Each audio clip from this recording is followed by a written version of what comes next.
Sometimes people on the internet just want to say things for a reaction.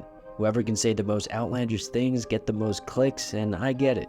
The titles of my videos need to have a visceral statement to get people's attention, but sometimes people get it incredibly wrong. Sometimes people get it right. In this video, we will be looking at some of the worst and best movie hot takes and give our opinion. This first take is one that I 100% disagree with. While it is true films from the 90s are better than today, I think the 2000 to 2010 decade is underrated. Inglourious Basterds, released in 2009, is not soulless and is a better film than Mulholland Drive. The Departed in 2006 might be Scorsese's best and is one of my favorite films of all time. Avatar, released in 2009, is a big-budget blockbuster, but is one of the greatest technical achievements in film of all time, and I believe a proper 5 out of 5 stars. The Prestige, released in 2006, is one of Nolan's best. Catch Me If You Can in 2002, The Social Network in 2010, Shutter Island in 2010 are all amazing films after the year 2001.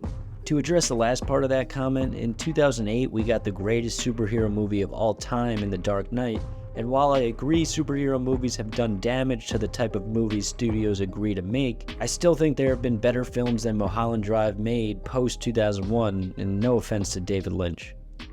This next take is harsh, and while this take goes hand in hand with the previous one, there are a few new points I want to bring up. The first big-budget movie to be shot with digital cameras was Attack of the Clones in 2002, and while it's true that the look of film, in my opinion, is much more pleasing, I cannot agree that most movies since 2000 look like shit. The Social Network in 2010 was shot using digital cameras and looks great. Parasite in 2019 has amazing cinematography and was shot with digital cameras. Whiplash in 2014, even Top Gun Maverick in 2022 looked amazing and was all digital. There is some merit to this take, but I don't fully agree. Now, I mostly agree with this take, and I want to use this as a chance to talk about how much I hate Rotten Tomatoes.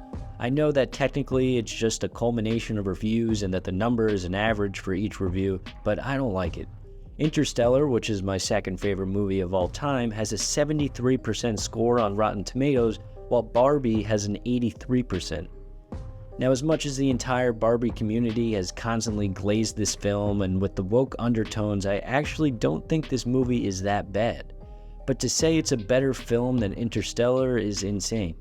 I don't know who these people are that are rating on Rotten Tomatoes, but whenever someone brings up a Rotten Tomatoes score to justify wanting to watch a movie, I always just think about that Interstellar 73%.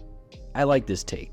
The Amazing Spider-Man 2 is commonly known as the worst Spider-Man film, and as much as that may be true, I actually am a huge fan of Andrew Garfield's portrayal of Spider-Man. When I saw this movie in theaters, I really enjoyed it. Some of the effects and swinging scenes were among the best we've ever seen for a live-action Spider-Man. To call this a really good movie may be a bit of a stretch, but I think the hate this movie gets is a little unwarranted. This last take is an interesting one, and while I do mostly agree, I don't think this take is fully true. A movie over 2 hours long is not the end of the world for me, and to say that there's at least 30 minutes to cut is just not true. Forrest Gump and The Shawshank Redemption are both 2 hours and 22 minutes long, and I don't think there are any scenes in that film that should have been cut, nor do I think either of those films was too long. I will say there is some merit to the second part of this take, but there are many 3-hour films that work and are good movies. Schindler's List, Return of the King, Oppenheimer, Titanic, The Deer Hunter, The Green Mile, The Wolf of Wall Street are all great films that I don't think should have been miniseries. Anyway, if you guys have any hot takes of your own, leave them in the comments to be featured in part 2 of this video. And if you enjoyed, please consider subscribing. I got this idea from channels like Jimmy High Roller and MKBHD, and I thought someone should do them for film. Thanks again for watching, and I will see you guys in the next one.